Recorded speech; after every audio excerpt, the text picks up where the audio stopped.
तो बहुत सा शराब जो है वो पिछड़ा बन के आरक्षण का फायदा ले चुका है। पसमानदा मुसलमान को बीजेपी बुला रहा है, लेकिन ऑलरेडी अशराफ मुसलमान वहाँ है, बीजेपी के साथ शुरू से है, चाहे वो कांग्रेस बीजेपी हो या सोशल जस्टिस की पार्टी क्यों ना हो, सब जगह अशराफ का कब्जा है। आज़ादी के बाद से जो मुस्लिम लीडरशिप रही उसने हमेशा मजहब को ही बुनियाद पर अपना पॉलिटिक्स किया। फिर किसी के नाम में सैयद टाइटल नहीं होने चाहिए, फिर किसी के नाम में मिर्जा मुगल खान नहीं होना चाहिए। हिंदू ब्राह्मण कमजोर होता है, वहाँ मुस्लिम ब्राह्मण आगे आता है। कर्नाटक चुनाव का ऐलान हो गया है, बीजेपी ने वहाँ नया खेल खेला है। 4% रिजर्वेशन जो ओबीसी मुस्लिम्स को था उसको उन्होंने लिंगायत समाज को और बोकालिंगा कम्युनिटी को दे दिया है। बिहार यूपी में जाति जनगणना को लेकर बैकफुट पर है बीजेपी, ओबीसी को लेकर वो लगातार सम्मेलन कर रही है। सवाल है कि एक तरफ बीजेपी पर आरोप लगता है कि वो धर्म की लड़ाई लड़ रही है, धर्म के नाम पर राजनीति करती है। मुस्लिम समाज भी ज़्यादातर देखा गया है कि वो धर्म के नाम पर ही एकजुट होते हैं। मुस्लिम समाज शेड्यूल ट्राइब में भी आते हैं, ओबीसी में भी आते हैं। सवाल है कि उनके अंदर संवैधानिक अधिकारों के लिए कितनी जागरूकता पहुंची है। सीएनआरसी के समय मुस्लिम समाज एकजुट हुआ, हाथ में संविधान था, बाबा साहब की तस्वीरें थी, पूरे देश के मुसलमानों को पूरी दुनिया में समर्थन मिला।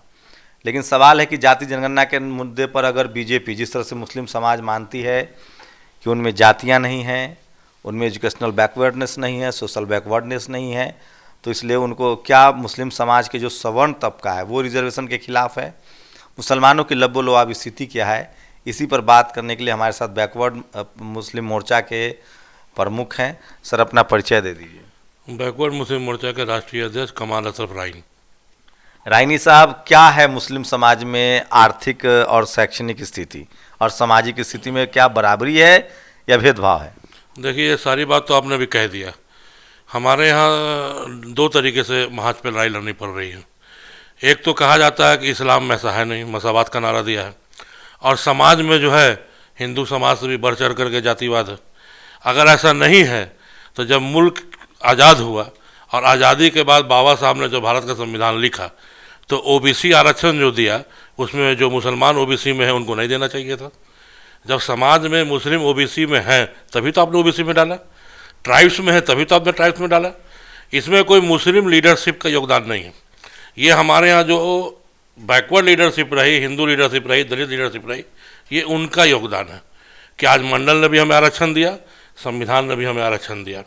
हमने अपनी लड़ाई जब शुरू की 1994 से कि जो हमारे यहाँ धोबी हैं, नट हैं, लालबेगी हैं, मेहतर हैं, भंगी हैं, हलालखोर हैं, जो सेम दलित के समान हैं, तो उनको अनुसूचित जाति आरक्षण मिलनी चाहिए। तो जब जब हमने इस बात को उठाया तो पहले हमारा अपर क्लास कहा कि हमारे यहाँ जो है कोई छुआछूत नहीं है, हमारे यहाँ कोई दलित नहीं है, हमारे यहाँ ये नहीं है। तो हम लोगों ने हर महाज पे लड़ाई लड़ करके इस बात को आगे लाया। रामविलास पासवान उस वक्त बहुत हम लोगों का हेल्पफुल रहे। उन्होंने भी हमेशा इस बात को कहा कि आपका मौलाना जो विरोध करता है, फतवा देता है, हम कुछ बोलेंगे हमको गिर लेगा।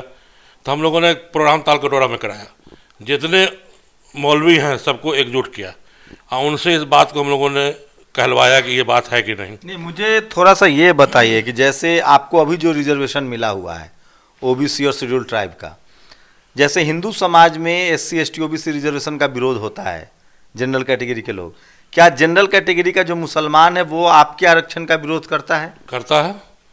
जब भी हम लोगों ने अपने आरक्षण का डिमांड किया उसने विरोध किया, और अब करता ही नहीं है। अब तो आप अगर उनका सर्टिफिकेट चेक कीजिएगा ना तो बहुत सा शराब जो है वो पिछड़ा बन के आरक्षण का फायदा ले चुका है। एएमयू जामिया दो बड़े इंस्टीट्यूट हैं आपके, उसमें क्या हालत है मुस्लिम समाज का? आरक्षण फॉर्मूला लागू नहीं किया है। वहाँ भी आरक्षण अगर लागू होता है तो ओबीसी मुस्लिम, शेड्यूल ट्राइब मुस्लिम बेनिफिटेड होते, उनको वहाँ बेनिफिट उसका नहीं मिला। जो बड़ी बड़े जो आप लोग के जो संस्थाएं हैं, जमीयत उलमा हैं, इस तरह के 11 लगभग संस्थाएं हैं, आपको ज़्यादा पता होगा, संस्थाओं के बारे में बताइए और उस पर कौन किन लोगों का वर्चस्व है, क्या उसमें पसमानदा है ओबीसी और शेड्यूल ट्राइब मुसलमान हैं? ये तो आपने काफ़ी इस पर काम किया है, आप ही के चैनल से कई बार ये बात आ चुकी है कि नहीं है, सारे के सारे अशराफ लोगों का कब्जा है। कौन कौन इंस्टीट्यूट? चाहे वो मजहबी अदारा हो, चाहे वो सियासी अदारा हो, कोई भी पॉलिटिकल पार्टी है ना, आप बीजेपी को भी लीजिए ना, आज ना ये पसमानदा यहाँ किया जा रहा है। एगो गुजर को आपने रास्ता बना दिया, लेकिन आज भी आरिफ मोहम्मद खान गवर्नर यही हैं। आज भी जो है सैयद शहनवाज बड़े नेता यही है, मुख्ताराबाद नकवी यही है, सब अशराफ मुसलमान सब अशराफ मुसलमान जो बीजेपी में है, जो बीजेपी में है। सब जामा मस्जिद का कोई जो प्रमुख है, सबको आपने रखा अपने साथ। सिकंदर बख्त, आप बीजेपी में रहे, सब दिन बीजेपी में रहे। नहीं जैसे जामा मस्जिद है तो उनके जो प्रमुख है उसमें कोई, जितने लोग हैं बीजेपी जब चाहेगी इनकी हिमायत करा सकती है। क्या बुखारी ने बीजेपी की हिमायत नहीं किया है? बुखारी ने भी बीजेपी के बारे में बोला है। क्या आज जमीयत उलमा बीजेपी के सपोर्ट में नहीं है? अभी जो इन लोगों ने जो ये सवाल खड़ा किया, आदम, ओम, मनु, तो ये क्या ड्रामा है? क्यों समाज को दिग्भ्रमित कर रहे हैं आप? आदम से ठीक है दुनिया चला, और वो दुनिया जो है हमारे यहाँ जो नूह अलैहिस्सलाम जिनको अपना पैगंबर मानते हैं, वो वक्त आते आते वो दुनिया ख़त्म हो गई। फिर जो दुनिया चली वो नूह अलैहिस्सलाम से चली।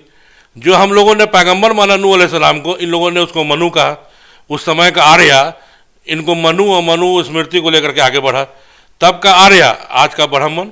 और ये लोग मुस्लिम अशराफ मुसलमान कह रहा है कि पसमानदा मुसलमान बीजेपी की तरफ जा रहा है, हम लोग को कह रहा है आप जातिवाद फैला रहे हैं। पसमानदा मुसलमान को बीजेपी बुला रहा है, लेकिन ऑलरेडी अशराफ मुसलमान वहाँ है, बीजेपी के साथ शुरू से है, चाहे वो नजमा अब्दुल्ला हो, आरिफ मोहम्मद खां हो।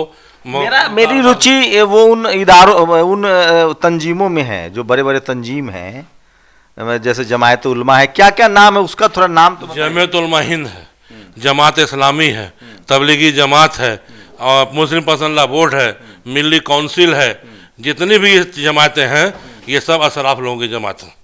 जो भी सियासी पार्टियां हैं, चाहे वो कांग्रेस बीजेपी हो या सोशल जस्टिस की पार्टी क्यों ना हो, सब जगह अशराफ का कब्जा है। किसी भी मुस्लिम लीडर का आप नाम लीजिए, नाम आएगा। अनुपात क्या है, जनसंख्या का अनुपात? 99%। पहली दफा अगर किसी ने बैकवर्ड और दलित मुसलमानों पर हाथ रखा है तो उस व्यक्ति का नाम है नीतीश कुमार। 2-3 लोगों को उन्होंने जगह, डॉक्टर एजाज अली राहीन को उसने राज्यसभा भेजा, कहकशा परवीन राहीन को राज्यसभा भेजा, अली अनवर अंसारी को राज्यसभा भेजा। वहाँ जितना भी चेयरमैन बना रहे हैं वो मदरसा बोर्ड का, आपका ये सुन्नी बोर्ड का, वो आपका हज कमेटी का, वो कुरैशी को बना रहे हैं, कलाल को बना रहे हैं, वो जो है दर्जी को बना रहे हैं, माइनॉरिटी कमीशन का जो है कलाल को बनाया था। तो जो ओबीसी बरादरी है, जो बैकवर्ड बरादरी है, उन लोगों को अगर हिस्सेदारी दिया है। आरक्षण को लेकर कितनी मुस्लिम समाज में समझ बढ़ी है कि बैकवर्ड हैं हम, ओबीसी हैं, एसटी हैं, तो आरक्षण को लेकर आंदोलन हो, जमा हो, हम वो हमेशा हिंदू मुस्लिम होता रहता है। क्योंकि यहाँ सियासत उस तरह की होती रही ना, आज़ादी के बाद से जो मुस्लिम लीडरशिप रही उसने हमेशा मजहब को ही बुनियाद पर अपना पॉलिटिक्स किया, और इसमें जो है क्या मजहब एक अफीम की तरह लोगों को पिला दिया है। इससे बाहर लोग सोच नहीं पा सकते हैं। ये आर्थिक स्थिति क्या है, किनका जमीनों पर कब्जा किनका है, नौकरियों पर किनका कब्जा है, और पढ़ाई लिखाई किनके पास है? ये अशराफ के पास है। जो भी जो सैयद शेख पठान मिर्जा मुगल है, इन्हीं के पास है। और अब जो हम लोगों ने मूवमेंट जो शुरू किया, आंदोलन शुरू किया, तो उससे जो रिएक्शन हुआ ना समाज में, तो उससे कुछ अब अपने समाज के लोगों ने इन सब चीज़ों को समझना शुरू किया। लेकिन इसकी संख्या बहुत कम है। हाँ, तो सवाल ये, और जो बैकवर्ड मुसलमान हैं, एक चीज पहले से होता है, और हम 94 से शुरू किया। 94 से पहले कोई बैकवर्ड मूवमेंट मुसलमानों में नहीं था। मुसलमानों में बिरादरी थी, बिरादरी की संगठन। बाबा साहब ने संवैधानिक प्रावधान में भी मुसलमानों को ओबीसी कैटेगरी में डाला था। हमने पहले कहा कि हम शुक्रगुजार हैं हिंदुस्तान के दलित और पिछले लीडरशिप के, जिसने हमें सम्मान दिया, जिसने हमें आरक्षण दिया, जिसने हमें आगे लाने का रास्ता दिया। किस तरह की चुनौतियां आती हैं जब आप लोग बैकवर्ड की बात करते हैं, शेड्यूल ट्राइब की बात करते हैं, तो अशराफ मुसलमानों का क्या रिएक्शन होता है? वैसे ही जैसे बाकी धर्मों के जो जनरल कैटेगरी के लोग हैं। ये भाजपा का एजेंट है, मुसलमानों में तफरीक पैदा कर रहा है, मुसलमानों को बांट रहा है। जबकि सच्चाई है कि सारे अशराफ मुसलमान बीजेपी में नेता हैं, जो भी है वो बीजेपी। अब तक तो वही रहे हैं। अगर बीजेपी पसमानदा की बात कर रही है तो 2023 में कर रही है, लेकिन बीजेपी 2023 की तो पार्टी नहीं है ना, शुरू से वही लोग रहे हैं। अब तो उनको ये फिक्र हो रहा है कि आज पसमानदा की बात बीजेपी क्यों कर रही है। हालांकि सिर्फ बात हो रहा है, अमल में कुछ नहीं है। ऐसा नहीं कि बीजेपी ने बहुत कुछ पसमानदा को दे दिया हो। एक अंसारी को आपने मंत्री बना दिया, एक गुजर को राज्यसभा बना दिया, तो इसका मतलब नहीं कि बहुत कुछ मिल गया, ऐसा कुछ नहीं है। अगर आपको हमदर्दी है तो आपने बालाकृष्ण आयोग बनाया है ना, आप आयोग से जो है रिपोर्ट ले लीजिए, सच्चर और रघुनाथ मिश्रा का रिपोर्ट है, आप इनको 341 में आरक्षण दे दीजिए। तो सोचिए, जो मैं फिर कह रहा हूँ, SC ST OBC एक संवैधानिक अधिकार है, दर्जा है आपको। आप सिख हो सकते हैं, मुस्लिम हो सकते हैं, हिंदू हो सकते हैं, बुद्धिस्ट हो सकते हैं, क्रिश्चियन हो सकते हैं। क्रिश्चियन में शेड्यूल ट्राइब हैं, बुद्धिस्टों में SC ST OBC हैं, सिखों में OBC SC हैं, हिंदुओं में SC ST OBC है, मुसलमानों में भी OBC और ST हैं, लेकिन फंसता वही मामला है इन तमाम धर्मों में। ये मामला आज का नहीं है, जब हमारे नबी मोहम्मद सल्लल्लाहु अलैहि वसल्लम थे तो उस वक्त भी ये मामला था, उस वक्त भी इस तरह की बातें होती थी। अगर नहीं होती तो हमारे नबी का आखिरी खुतबा ये नहीं होता कि किसी अरबी को अजमी पर, किसी काले को गोरे पर, किसी बड़े को छोटे पर कोई ये तो इस्लाम तो मिडिल ईस्ट से आया है, वहां जिस तरह की समस्या होगी उनके खिलाफ उन्होंने पैगंबर साहब ने बोला। भारत में तो इस्लाम तो भारत में पनपा नहीं ना, इस्लाम में तो भारत आया पूरी दुनिया में जैसे फैला, तो वो तो गैर बराबरी के खिलाफ ही था ना इस्लाम। टीपू सुल्तान पिछले मुसलमान से आते थे, टीपू सुल्तान की हत्या के पीछे साजिश जो है वो फरवर मुसलमानों ने साजिश रचा। तो जो पैगंबर साहब ने जिस तरह से वहां काले गोरे के खिलाफ जंग किया, तो गैर बराबरी के खिलाफ लड़ा, खत्म हो जाए। लेकिन खुतबा के बाद उन्होंने जो आखिरी खुतबा दिया, फिर किसी के नाम में सैयद टाइटल नहीं होने चाहिए, फिर किसी के नाम में मिर्जा मोगल खान नहीं होना चाहिए, क्योंकि उसने अपने पैर से हमारे नबी ये मिडिल ईस्ट में भी अभी ये गैर बराबरी है जहां इस्लाम पनपा, जहां से इस्लाम की शुरुआत हुई।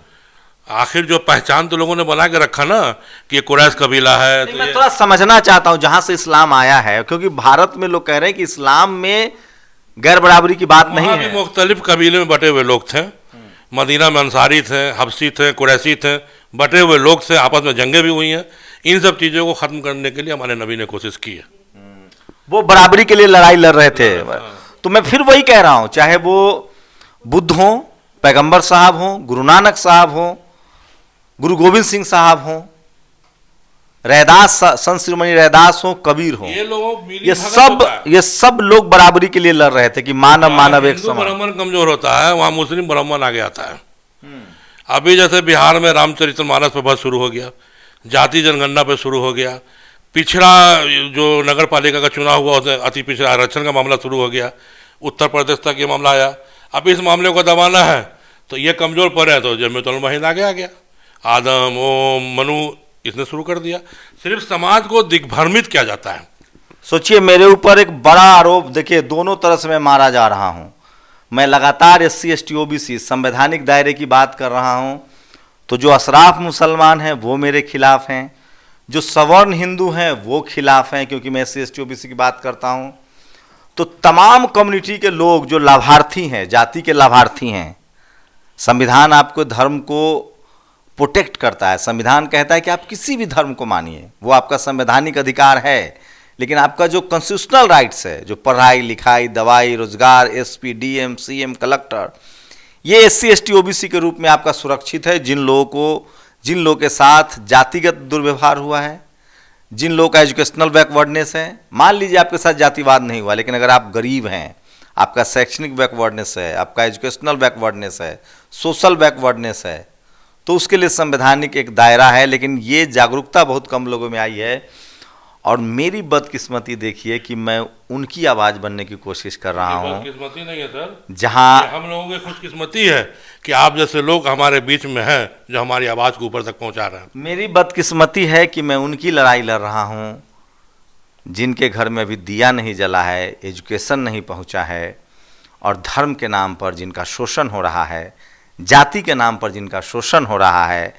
आप इस देश में देखिएगा, धर्म की लड़ाई में वही मारे जा रहे हैं ज़्यादातर, सब तरफ से जो SC ST OBC हैं।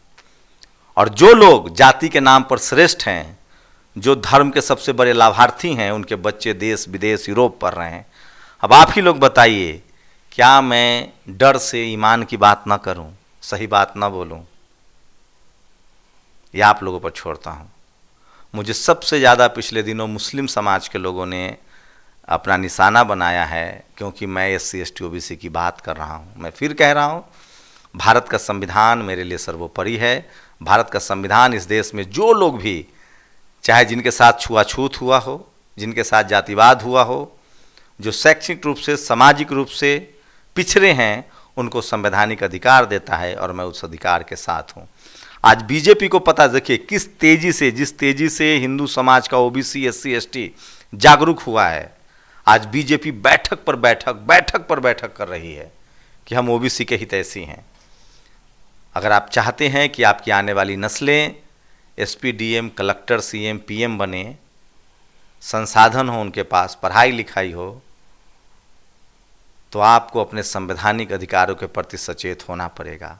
धर्म आपका निजी मसला है, उसमें कोई हस्तक्षेप नहीं कर रहा है। आप जिस धर्म को मानते हैं वो आपका संवैधानिक अधिकार है वो भी, लेकिन जो आपके जो बाकी के अधिकार हैं, जो कॉन्स्टिट्यूशनल राइट्स है, अगर आप SC ST OBC हैं तो उसके बारे में विचार जरूर कीजिए कि आखिर क्या वजह है कि धर्म कोई भी हो, हर धर्म में सिर्फ 5 से 10% लोग शानदार जिंदगी जी रहे हैं। उनके पास ज़मीन है, जायदाद है, संसाधन है, पढ़ाई है, लिखाई है, दवाई है, और हर धर्म में 95-90% लोग अशिक्षित हैं, गरीब हैं, लाचार हैं, बेबस हैं। मैं उन्हीं की आवाज़ बनने की कोशिश कर रहा हूँ। उन सबका अधिकार SC ST OBC के रूप में इस देश के संविधान में सुरक्षित है। मेरी गलती क्या है मुझे ज़रूर बताइए कमेंट करके। कैमरा नसीस के साथ शंभू कुमार सिंह, नेशनल दस्तक, दिल्ली। नेशनल दस्तक की आपसे गुजारिश है कि अगर इसको बचाना चाहते हैं तो नेशनल दस्तक को सब्सक्राइब करने के लिए रेड कलर के सब्सक्राइब बटन को दबाएं, फिर बेल आइकन की घंटी दबाएं। नेशनल दस्तक को बचाने के लिए बहुत ज़रूरी है कि हर खबर को शेयर करें, लाइक करें, कमेंट जरूर करें।